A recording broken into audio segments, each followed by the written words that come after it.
What's up, YouTube? King Midas. We're going to do a video today on Ableton Live 8 on warping. I keep seeing it all over the forums that I am on, and I have some other people asking me how do I chop, so I decided to make this video. It's going to be a couple parts so that you can see everything. I ain't gonna leave anything out.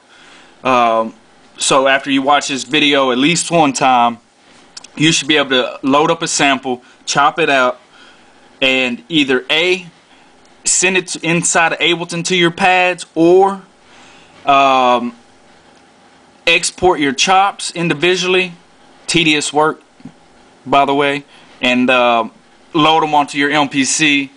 So basically this video is going to be starting from start to finish on chopping, loading it into the MPC, and even making the beat. I'm going to go that far with this video.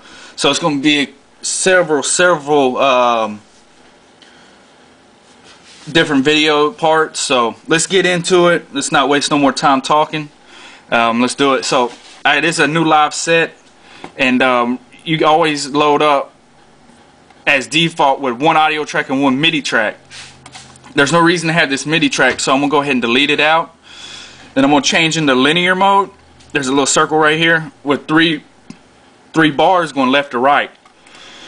And then we're going to go over there. Now we need to load up our sample. You can either drag an MP3 or a WAV file into Ableton. It recognizes both. So we're going to grab the sample now. And if you don't move fast, your windows will pop up.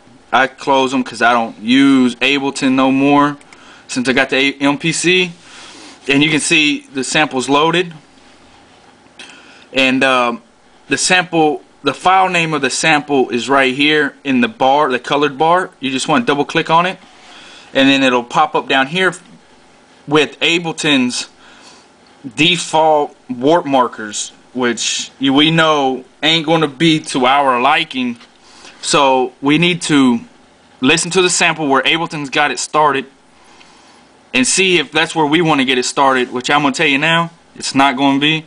And delete all their warp markers also, so that we can warp it the way that we want to warp it. But right here's this black bar. If you just hover on it, your cursor will change to an up arrow, down arrow, and you just click and drag up to expand the window.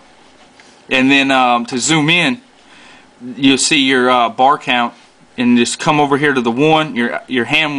Your pointer will change to a hand with the magnifying glass. You just click and drag down, and it just stretches it. And you can go left and right, however you want to do it. Doesn't matter. And we're going to listen to the sample.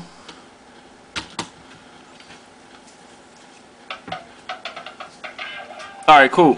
So this sample is coming from straight vinyl, and there's a beginning tail to it, and we don't want that. So